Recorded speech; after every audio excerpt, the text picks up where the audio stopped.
I'll be brief. What I would like to do is just give you an understanding of why Noble BioCare is helping to establish the foundation for oral rehabilitation, for what our motivation is, and then hand it over to George Zarb and Daniel van Sliedberg, who are board members. George will be the first and initial chairperson of the foundation, so that's a great honor.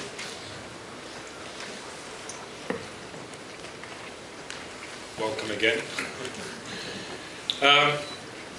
First, Noble BioCare, we believe today, is very much heading in the right direction.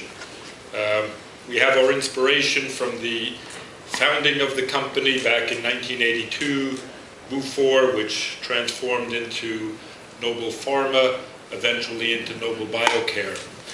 And the company was initiated to essentially help develop and industrialize, as well as commercialize, some of the early discoveries of osseointegration and the ability to rehabilitate, restore teeth through what was becoming a new standard of care, implant-based dental restoration.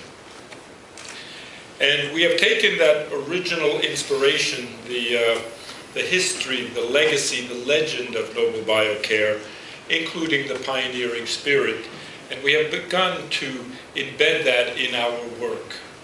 And we have three areas that we emphasize to help our customers treat more patients better. And when we say help our customers, we want to be working with our customers in a unique way so they are able to, in a team setting, care for patients properly. And our three contributions to our customers are along what we call Designing for Life. And that's our innovation program. We have, for your information, increased our investments in research and development in 2012 versus 2011 by 16%. That's not, as they say in America, chicken feed. We have, in the first quarter of 2013, increased our investments in research and development by 17%. And we are deeply committed to pioneering again in the area of products and solutions in a unique way. And we have an aspiration in our innovation program, which is designing products and solutions that are so good, not just superior to competition, but so good that they can last the life of the patient. Today's patients, if they're treated at the age of 50, 60, may live 20, 30, 40 years. If someone has had a car accident at the age of 20, is missing teeth, that patient may live 60 years, 70 years. So we do have to envision what the future looks like with our components and our solutions. I think we have an exciting pipeline coming. And the best example is that we have made such substantial increases in our research and development funding. The second contribution that we have for customers is along what we call our partnering activities. We deal with, on an annual basis, maybe 75,000, 80,000 customers around the world.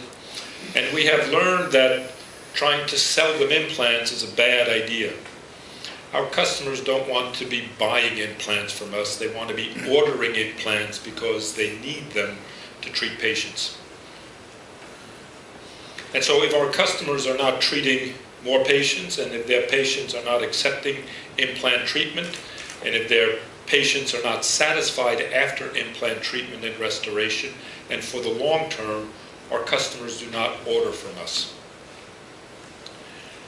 And so we've learned, some ways the hard way, that we need to be partnering with our customers to help them attract patients, properly present patients on the advantages and the benefits of treatment, and to ensure that patients are satisfied and followed up. So we have a number of activities that we help our customers with around the world.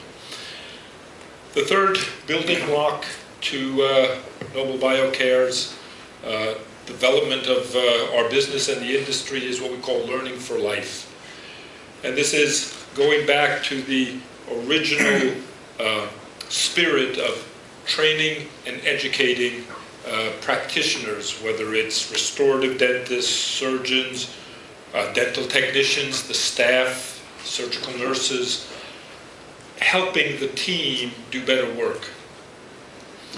And the education part is a little bit of what the symposium is here today. It is passing on knowledge in a broadcast format of what is understood in the research and the science. The other part of that we believe very strongly in is the training, the skill-based, the hands-on work that clinicians and practitioners need to be doing to actually treat patients better. I often tell people, if you're going to run a marathon, you can't look at one on television and think you can go out and do one. You actually have to train for it. You have to practice many years, many kilometers. And so that's a very simple view of how we see training and education. Knowledge and understanding, skills, and increasing the skill base of the profession. And in this learning for life area, we have come to a point of view, and we believe that we do need to work and establish an independent foundation, an independent area. And that has been inspired to a large degree by a seminal work in implant dentistry. This book, how many of you recognize this book? Dean Hutter, the great dean from Boston University. It's a great school, by the way, Dean Hutter. Huh? I love it. Been there myself. This book is a 10-year prospective study of 211 patients, 235 edentulous jaws, that's maxilla, mandibular, upper, lower, and 1,618 implant fixtures, prospectively studied for 10 years. 1965, 1975, published in 1977, before Noble Biocare even existed. Okay? Noble Biocare was a twinkle in Professor P.I. Brennemark's eyes at the time, as they say. But this book was pioneering. It is the foundation for the foundation that George and Daniel will be talking about in a little while. What's so special about this book? Patient-centric, edentulous patients, the dental amputees, as P.I. Brennemark called them, a need of patients, clinically relevant, being able to provide fixed prosthesis in patient dramatically improves the quality of life. They smile again, they eat again. Self-confidence, self-worth. It's amazing the transformation that happens. And evidence-based, 10-year study, prospective. I mean, if you look at many of the implant companies that have been trying to sell implants in the last few years, there isn't a shred of evidence in the discussion. Now, this book and some of the early thinking of Noble Biocare has led us almost full circle, and we've asked the question, how do we reestablish this principle of science, education, and in the case of this book, treating a humanitarian need? And so, well, for about a year and a half, 2 years, we have been working with the idea of establishing an academy, a foundation, an institute. And we have come to the conclusion that we need to establish a foundation, the Foundation for Oral Rehabilitation, and we need to establish it in such a way that it has independence from Noble Biocare.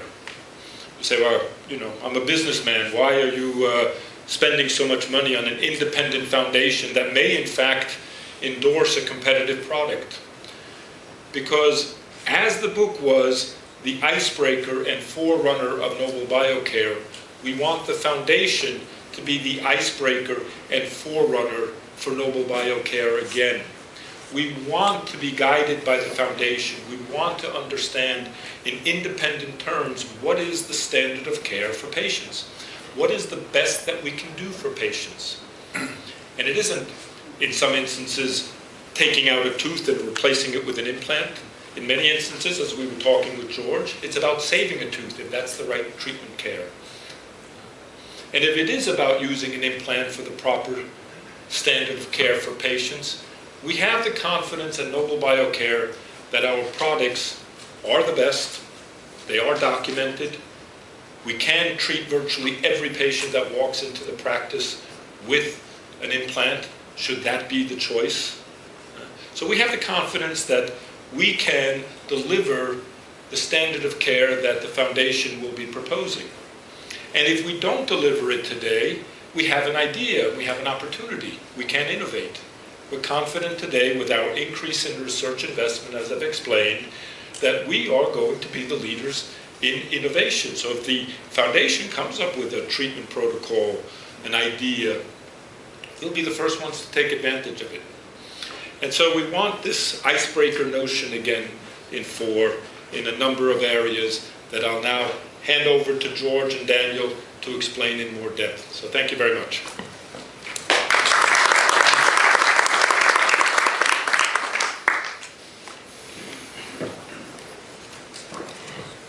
Thank you, Richard. Let me admit right from the very start, I'm a career clinical academic. So the buzzwords you're seeing on the screen, I have always regarded as the triad of determinants of what health professionals should be all about. What was exciting and still continues to be exciting in dentistry, it is basically an extraordinary feat of repeatable salvage operation. But until the advent of osseointegration, we dentists were limited by the fact that we were simply seeking to deal with materials in placing them in an environment which is inherently very hostile in the context of time-dependent wear and tear. And without any certainty of being able to anchor any of these materials in situ, in the human body, and cross the integument of the mucosal lining of the mouth and entering this extraordinary hostile environment. I mean, just think back as to what's involved in coming to terms with introducing a methodology which would survive the rigor of time and survive the rigor of being loaded in most adverse situations virtually indefinitely. Per-Ingvar Brunnemark did this. And for me, luckily, and for Daniel, my colleague, it coincided with a midpoint in our careers. We're both in our late 30s, so that kind of, you can do arithmetic and figure out where we're at today. And it made us realize that we would not spend the rest of our lives repeating ecologically intrusive interventions, but we had an entree into a whole new thing. Clearly, the convergence of the research, the convergence of the notion of long-term documentation before you publish or announce a finding, which runs contrary to the way we've tended to do things, particularly in this part of the world, and I include Canada there, because we are heading at top speed in the automobile of progress, and we very rarely regard the rearview mirror as teaching us what we might have left behind. Brunnemark's work became exemplary and persuasive for two very important reasons. One, because of the inherent value of the breakthrough, the ability to anchor in human bone and cross an integument of mucosa skin and still be able to ensure the longevity of that induced interface. And remember, it's an interface that's the result of a biological understanding of how to handle tissue, and its marriage to surface characteristics of commercially pure titanium at both the micro and the macro level. But secondly, there was a standard of reporting, which has now become the hallmark for the way we look at everything. So you must please understand, as non-dentists, the impact of this package of information, which not only provided results, but provided security of reliable prognosis. As a result of this, as you can well imagine, this has been a revolution in dentistry. And for us who have presided over what we regard, I think justifiably, as the most impressive breakthrough that we've ever had in dental therapy. We obviously have been very much, my Italian friends would call it tifosi. We're aficionados, for those of you who speak Spanish. But we're very much committed to the idea that Nobel Biocare, which sought to perpetuate and extend the Brannemark approach, should be embraced and applied in a diversity of applications, and in fact, act as a guide for all other routine things done in dentistry. Our mission as a foundation, and I won't add to Richard's rationale for this because I think he expressed it in a very articulate way, is to achieve effective worldwide patient care through scholarship and humanitarian engagement. Our legacy is one of scholarship, but the humanitarian engagement had to come later because we, the newcomers to this, had to make sure for ourselves that we were ready to undertake this responsibility, stand behind it, and spread the idea globally. Our foundation is based upon a triad of irrefutable underpinnings of any adventure in life, of any journey, which is going to last for as long a period as possible for most of us, with the advances in science and all the things that represent the values of our part of the world. And for science and for education will be discussed and presented to you by my colleague Daniel van Sternberg. Daniel, would you please take over?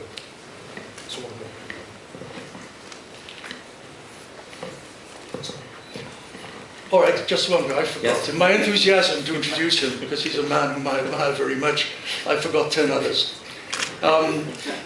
We put together, with the help of senior people in the company, who were very familiar by virtue of their travels, by virtue of the people whom they assigned to evaluate the literature, and they simply confirmed what Daniel and I were very comfortable with, that by surrounding ourselves by people who are experienced, skillful, highly credible, in their respective fields, and above all, individuals of integrity, of purpose and commitment. William Becker, and Charles Goodacre, and Jay Malmquist, far right from the United States, Shohei Kasugai from Tokyo, Ye Lin from PKU in Beijing, Regina Marischke-Stern, University of Bern in Switzerland, Friedrich Neukamp in Germany, Eric Rompen, Belgium, Massimo Simeon from Italy, and Bernard Toiti in France. My mother always said to me, in life, you'll be judged by the people you run around with. I'm running around with a pretty fast crowd, and they're brilliant. Daniel? Okay.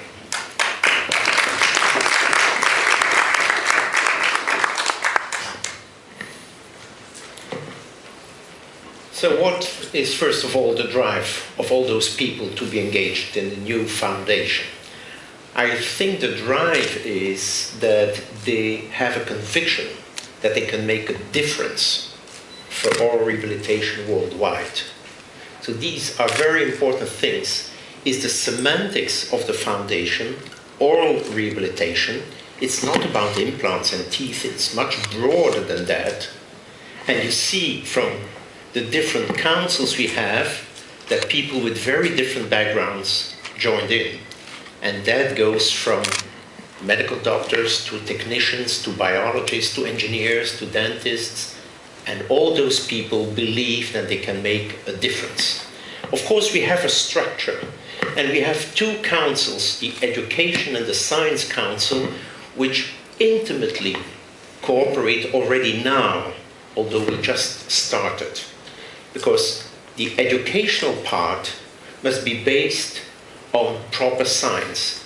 And the science, the understanding, must lead to sharing, to teaching, to mentoring. So these two councils are really a unity. And then we have something very specific, the Emerging Leader Council, which I will come back to, and the Administrative Council, of course. Every serious organization has a need for that. So let's start with the science. The Science Council, which they asked me to chair. What will be specific? It is the independence towards the company who really had the idea to start this foundation, who gave the necessary means to start up. But from now on, with those senior academics, we can make sure that there will be a total independence. And all those people have shown in their professional lives that they believe in hard data, proper data. A publication is not necessarily proper data. It must correspond to certain methodologies. And that, therefore, will make sure that everything we provide to the associates is trustworthy. So all the associates of the four from the foundation will be able to meet those leading experts, know their independence, and indeed we might have people, and we probably will have people, that will be ready to join forces with us, although they were not associated with the company who really started the foundation. And I think that will be extremely important in the medical field for the trustworthiness. And then what is extremely important, because you may ask, okay, you understood the drive, but why is there a need for another foundation? You know, in the field of oral rehabilitation, especially by means of implants, those of you who are familiar with the field know there is already the EAO, the AO, the AAP, there are a lot of. What is then specific? Is that we will provide the science to the members, not only through meetings like this one, through eventual publications. No, we will provide it by a platform, a comprehensive platform, a website, where people can have their teaching on the go, on demand, day and night. They can join a community of experts by providing, for example, their personal clinical experience and ask for the advice of the experts, rather than having to wait for the next year's meeting or the next issue of the journal of whatever. That will be specific for our for science. We will have, through that website, breaking news on innovations so that people keep updated with those innovations. The second, the education, which is chaired by Charles Goodacre from the US, will specifically focus on local come-togethers, symposia, also worldwide meetings, cross-fertilization in between disciplines, because in those organizations I mentioned, it rarely occurs that people from different disciplines meet together. They're mostly or dentists or prosthodontists or whatever. Here we will have a large variety, and you always learn more from people from another field than from your own field, because mostly you have already read their publication, you know what they're going to say. So this is going to be one of the richnesses of this for education. And again, here, it will not only be a one-way street, it will be interaction. So the people that will consult the website with the documents from the Educational Council will be able also to give their proper input. And we will, of course, have to filter that out, so to make sure that it makes sense what they propose. So what we are going to do also is to build on everyone's best. And that, I think, is very original. The third council is the emerging leaders. Another, I think, very specific item in the foundation. What we see is that the podia are mostly populated by elderly people, males. If you look at the profession, which is dealing with oral rehabilitation, which is mostly dentists, they are female and they're young. So this is not normal. There are many explanations for that. But I think there is a kind of barrier, a cultural, psychological barrier that we will try to help to go through.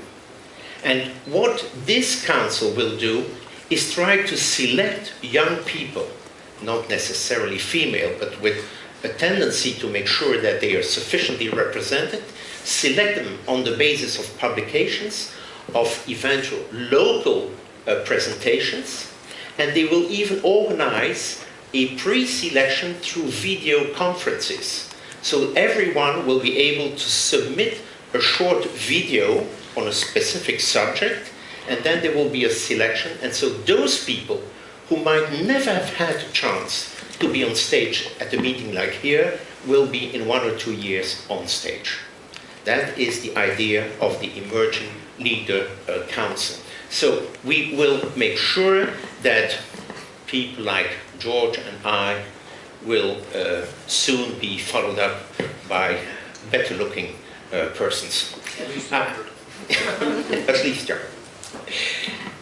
The key issue, I think I made that clear already, will be the website. The website, which is accessible from, of course, every country. And do you realize that at those meetings of other organizations, about 90% is Europe, North America, Japan, and now more and more China. But you hardly ever meet someone from Africa, from the Middle East, except maybe for Israel, South America, more or less. Now everyone will have total access to the conferences. The conference that we hear at this meeting will be on the website in full, with the slides, with the speaker, and accessible on demand whenever they want. So this website will make sure that there is a real community and, as I told you, with interactions where someone can react to something he saw on the website and say, I do not agree, can you explain me why you say this and that? And of course, as soon as possible, there will be a personal answer, a customized answer to that person. So we really are going to create a virtual community instead of having only that once a year meeting during a drink after a conference. What will be also very interesting is that there will be apps which will be downloadable on iPads, on iPhones, where clinicians can look at step-by-step procedures, can use checklists to make sure everything is in good order. So that, I think, indicates to you what the specificities are from our foundation. For the for humanity, which is the third pillar, extremely important, I would leave that again to George. Thank you.